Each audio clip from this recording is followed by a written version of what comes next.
خەولە ساڵێک لەمەوبەر هاوسەرەکەی لە نێو داعشدا کوژراوە. بۆیە خۆی و منداڵەکانی ژێر دەسەڵاتی ئەو ڕێکخراوەیان بەجێهێشتووە و ڕوویان لە هەرێمی کوردستان کردووە و لە نێو یەکێک لە کامپەکاندا نیشتەجێ کراون.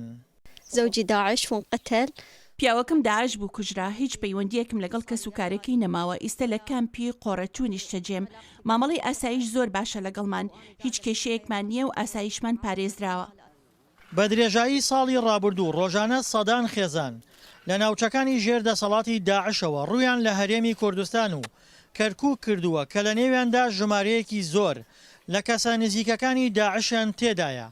بەڵام پاساوی ئەوان بۆ جێکردنەوە و قایلکردنی هێزە ئەمنیەکان کوژرانی کەسە نزیکە داعشەکانیانە لەسەر دەستی ئەو ڕێکخراوە و بچڕانی پەیوەندیانە لەگەڵیان. هو كان عميد اعتقد يعني قبل.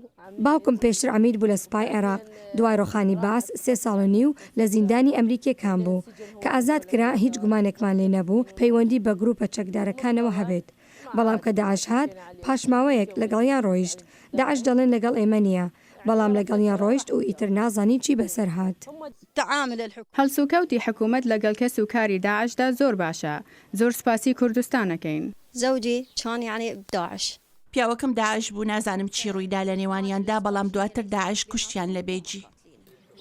ئەو ئاوارانەی ڕوو لە ژێر دەسەڵاتی پێشمەرگە دەکەن لەلایەن هێزە ئەمنیەکانەوە لێکۆڵینەوەیان لەگەڵ دەکرێت و پاشان لە نێو کامپەکاندا نیشتەجێ دەکرێن. ئەغلب عوائل داعش سافر و خەرج العراق.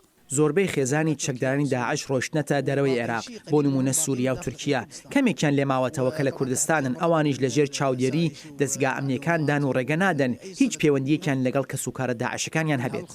نەک تەنها کەسوکارەکانیان بەڵکو و پێشتر بەرپرسە ئەمنیەکان هۆشداریان دابوو لە دزەکردنی چەکدارانی داعش لە ڕێگەی ئاوارەکانەوە. هەر بۆیە لە ئێستادا ئاوارەکان چاودێری وردەکرێن. دڵشاد ئەنوەر، دەنگی ئەمریکا، پارێزگای کەرکووک.